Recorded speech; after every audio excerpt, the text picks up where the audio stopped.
ఈ కార్యక్రమాన్ని ఇంత చక్కగా ఏర్పాటు చేసి ఎప్పటికప్పుడు భక్తులకు ఫోన్లో టచ్లో ఉంటూ అందరినీ ఏకతాళిగా తెచ్చి ఈ కార్యక్రమాన్ని ఏర్పాటు చేసిన పెద్దలు హరిగోపాల్ గారికి, ఇక్కడికి సన్మానించడానికి వచ్చిన ప్రతి ఒక్కరికి నా హృదయపూర్వక ధన్యవాదాలు తెలియజేస్తున్నాను. నిజంగా చాలా సంతోషం.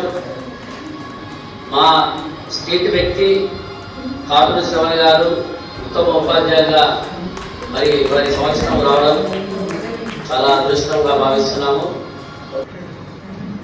అందరి దృష్టిలో మరి వారు ఇప్పుడు ఉత్తమ ఉపాధ్యాయులు అంటే నాకు తెలిసింది ఇప్పుడు, కానీ మా దృష్టిలో వారు రాష్ట్రాల్లో ఉత్తమ ఉపాధ్యాయులు. రాజకీయాలు ఎప్పుడు కూడా అడ్డు పెట్టుకోకుండా తనకు వచ్చే గౌరవం తన దగ్గరికి రావాలంటే వేసుకున్న వ్యక్తి అతను. కానీ ఈ రోజు కూడా నాకు ఈ యొక్క ట్రాన్స్ఫర్ కావాలని కానీ నాకు ఒక అవార్డు రావాలని కానీ ఆయన ఎప్పుడు కోరుకోలేదు. ఆ కోరుకుని ఇప్పుడు కాదు, ఆయన ఒక 15 సంవత్సరాల ముందే వాళ్ళు వచ్చేది రాష్ట్ర ఉపాధ్యక్షుడు అయ్యేవాడు. ఈ సందర్భాల్లో నేను అడిగాను, ఎక్కడన్నా ఎక్కడో డ్యూటీ చేస్తున్నాం లాంగ్ ఉండే చేశాడు దేశాలు వస్తుంది అంటే అంత ఆనెస్ట్గా ఉండే వ్యక్తే.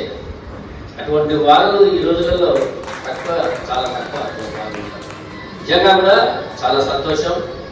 ఎందుకంటే ఇటువంటి ఉపాధ్యాయులు అనే వారు ఈ రోజుల్లో ఎక్కడ చూసినా కనబడలేదు. నా తెలిసినంత వరకు నేను చూస్తాను. ఇప్పుడు ఉపాధ్యాయులు చాలా మంది ఏదో రావడం, వాళ్ళ అటెండెన్స్ ఇవ్వడం, శాలరీ తీసుకుని పోవడమే తప్ప విద్యార్థులకు బోధించేవారు తక్కువయ్యారు.